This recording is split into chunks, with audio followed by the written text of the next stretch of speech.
I'm going to read for you the passages for Ready Lesson 12. And then after you listen to the readings of the passages, I want you to read them for yourself and then go complete Ready Lesson 12 form and submit it to me. All right, so Just for the Thrill of It is the title of this passage by Ken Marino. Your heart races, your blood is pumping, every nerve feels alive. For thrill seekers, the charge of extreme sports keeps them coming back for more. And of course, along with the excitement, there's the breathtaking rush of danger and risk. It's an almost irresistible combination. Extreme sports enthusiasts are always aware of the dangers. Most would agree that proper training and the right equipment are absolutely necessary to help minimize the risk. Yet even the most experienced participants will admit that training and equipment provide no guarantees when it comes to safety, so it's important to know what you're getting into. Take whitewater rafting, for example. The raft is an inflatable boat designed to float down a rapidly flowing river. Split decisions must be made as rushing water shoots the raft past boulders, toward hidden snags, and over waterfalls. Controlling a raft's course can be exhausting. Still, rafting provides thrills at every turn and a wild ride. Bungee jumping is another high-risk activity. Attached to a long, stretchy elastic cord, bungee daredevils jump from a high location, such as a bridge. They experience the thrill of free fall until the cord suddenly jerks them skyward again.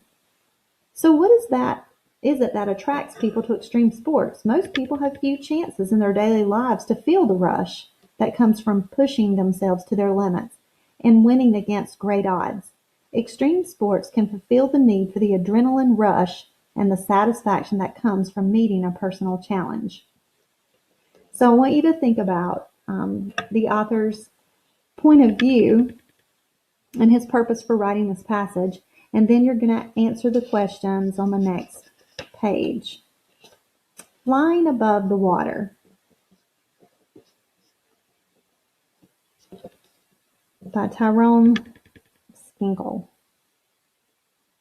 Most people try to avoid risk as much as possible. For extreme sport athletes, risk is their business. They put their careers, their bodies, and often their lives on the line to participate in their sport. The payoff is the indescribable rush that comes from doing what they do, as well as the knowledge that people watching are saying, "Can you believe that?" One of the newest extreme sports is called kite surfing.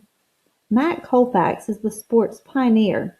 In the early 1990s, he began experimenting with the sport in Australia. Colfax explained how he got the idea. "I caught a glimpse on TV of large kites being used with beach carts, and I immediately, using such kites with my surf and snowboards. The idea of kiteboarding flashed into my mind and my imagination ran wild." In the early days of the sport, Matt sold a kite to Rebecca Nicholson, a young woman he met on the beach. She taught herself to fly it and in 2003 became the first female world champion kite surfer. She had become Rebecca Colfax by then. Today, she and Matt spend their time promoting the thrilling sport. Kite surfers ride the waves on a board like surfers do, but they're towed along by large kites flying in the wind. The sport is related to several other water sports. It's like surfing and wakeboarding because of the board the riders use. It's like water skiing and windsurfing too, but the wind in the kite, not a boat or a sail, provides the power. It's also similar to parasailing in that when a parasail rider builds up enough speed, he or she is pulled into the air. Kite surfers can get airborne too. In fact, that's one of the goals of the sport, to fly off the surface of the water and do tricks. One minute you're on the water, and the next your heart skips a beat and you're soaring through the air, performing aerial tricks with your feet attached to the board. When you land back on the water, the kite continues to pull you along at breakneck speed. Because so much equipment is needed to go kite surfing, the sport can be expensive, and to begin with, you'll need to purchase a kite surfing kite. The kite you fly in the park on a windy afternoon won't provide enough wind power for the sport. Larger and stronger than backyard kites, kite surfing kites can carry more weight. Some are inflatable, and all are made of tough fabric. You'll also need a harness to attach the kite to your body, and don't forget the kite lines and the control bar, which you'll need to control the kite. Another vital piece of equipment is the kite surfing board, of course. Some kite surfers use wakeboards, but as a beginner, you might prefer a board made especially for kite surfing. If you're kite surfing in warm weather, you won't require much special clothing. In colder temperatures, however, consider wearing a wetsuit to keep warm. In some parts of the world, kite surfers are required to wear helmets just like bicyclists are.